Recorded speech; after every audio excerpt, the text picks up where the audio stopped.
Welcome back to 5-Minute Tool Reviews, where I mostly fail to review a tool in 5 minutes or less. Today we are talking about Kreg pocket hole jigs, specifically the Kreg Foreman. So we're talking about the Kreg Foreman and whether or not it's worth it for you to upgrade to this. Current pricing as publishing of this video, you can buy this for $3.99 on Amazon. This is about $120, give or take. Why should you buy this over that one?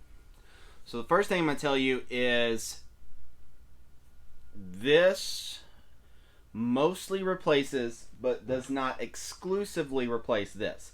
Because frankly, you can just clamp this guy on wherever, drill a pocket screw in.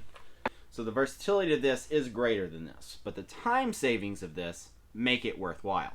So my criteria for whether or not you need this is, do you make money woodworking?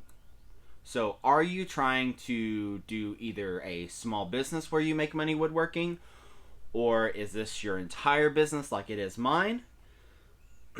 Because if not, then you absolutely don't need this. There's nothing that this does other than time savings that the other one doesn't do.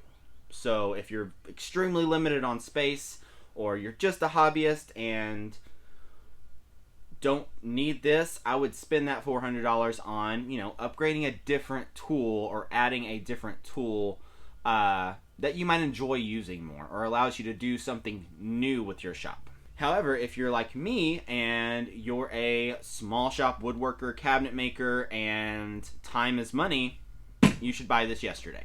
There's some other options out there on commercial pocket hole machines. This is not what I'd call a true commercial unit. There's like a Castle unit. I've used. They are more robust.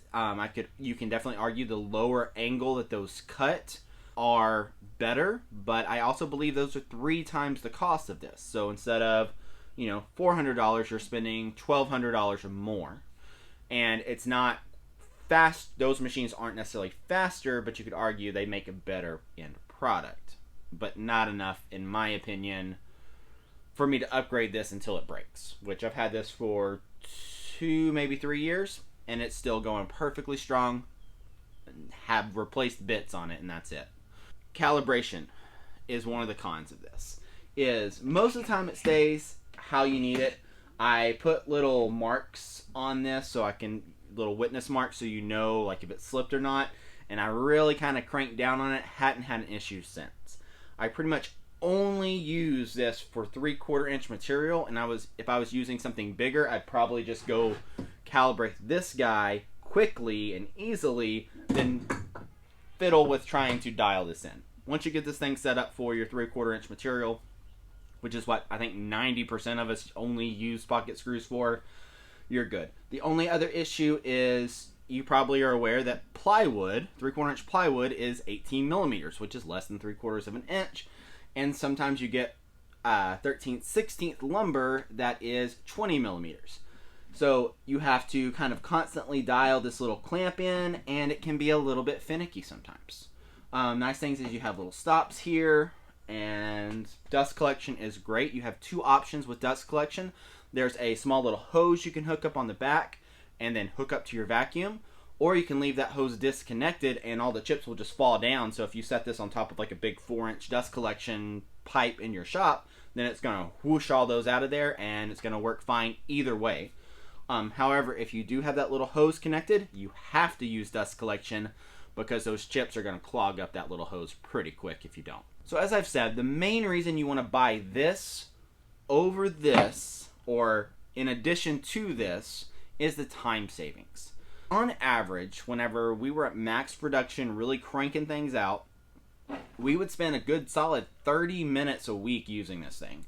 My billable time, I bill at $75 an hour. So it was costing me $37.50 a week to use this.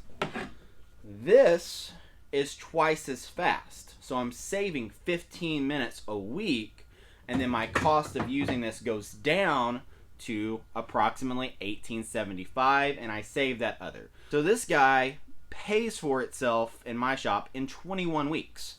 If I'm doing twice as much work, then it pays for itself in 10 weeks. Either way, this thing pays for itself for me twice a year. So it has paid for itself in 3 years. It's paid for itself 6 times over in savings. It could break tomorrow, but it hasn't shown any signs of breaking tomorrow. Like, I would assume this thing will last me years longer.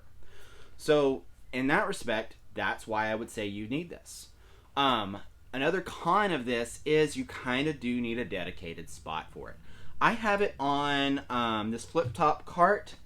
I can't remember, again, the guy who designed this flip cart and whose plans I bought. He's another YouTuber, and essentially I bought it because it holds my planer as well, and you hardly ever use your planer and then immediately go to your pocket screw machine. So they're easy to work. They work really well together on a flip top stand. I'll leave a link to whoever designed these plans. There's no reason to reinvent the wheel with this, and I probably could have, but I just decided, like, hey, I'm a content creator, they're content creators, they have designed and put the effort into designing what I need, so hey, I'm going to support them by buying their plans and just happily using them and don't get anything for it, and that's okay. If you are like in an industrial shop, maybe it's worth it to go ahead and get the higher end unit, but this has been, other than just a little nuance of calibration, this has been hassle-free. It uses bits I can get from Home Depot or Lowe's. So if I break a bit, I pop down to Lowe's, grab another bit, pop it in there, and I'm back to the races. Thanks for watching. Like, share, and subscribe. And I wonder how long this went. Talk to you later. Bye.